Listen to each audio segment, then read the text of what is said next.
दूसरे जीवों को दुख और कष्ट पहुंचाना। अगर कृष्ण भावना भावित नहीं दे रहे हो, भावना नहीं दे रहे, तो उसको दुख ही पहुंचा रहे हो। और अपने, मैं तो इस तक बोलता हूं, अपना व्यवहार ऐसा होना चाहिए जिससे दूसरे को दुख ना हो। गाड़ी भी चला रहे हो तो ऐसा चलाओ जिसके कारण कि दूसरे को प्रॉब्लम नहीं है, क्योंकि जब दूसरे को प्रॉब्लम होती है वो गाली देता है। गाली, आप वैष्णव हो, आपको गाली दी तो उसको क्या लगा? वैष्णव अपराध लगा। उसको जब वैष्णव अपराध लगा, उसका कारण कौन थे? आप थे, तो आपको भी लगा, आपने उसको भी घसीट लिया। इसलिए आपके हर व्यवहार ऐसा होना चाहिए जिसमें दूसरा व्यक्ति को दुख और दर्द ना हो। परंतु एक व्यवहार में गड़बड़ हो जाती है। जब आप भक्ति करते हैं तो सारे रिश्तेदार अगेंस्ट हो जाते हैं, बड़े दुखी होते हैं। वो होने दो, क्योंकि कम बुद्धि के हैं। क्या है? कम बुद्धि के। उन पे दया करो कि उनको छोड़ दो।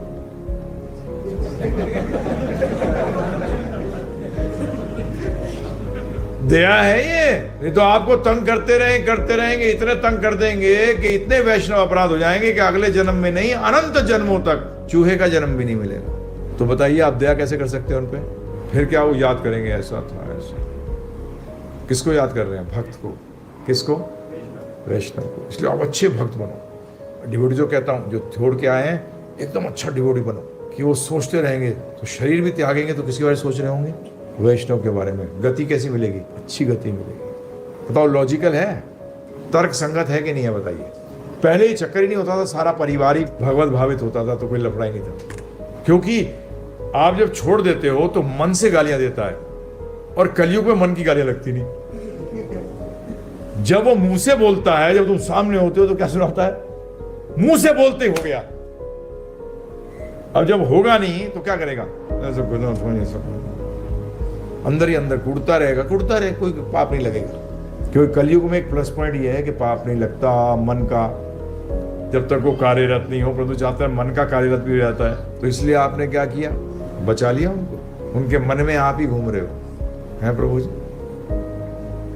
और सहन भी करो, एकदम नहीं, एकदम उत्तेजित नहीं होना। भक्तों को और भगवान को लोग अनाप शनाप कहेंगे, कहते भी हैं, आप भी जानते हो। हमें तो खूब गालियां पड़ती हैं। मेरा रोज दूसरे दिन मेरा जुबान कट जाती है।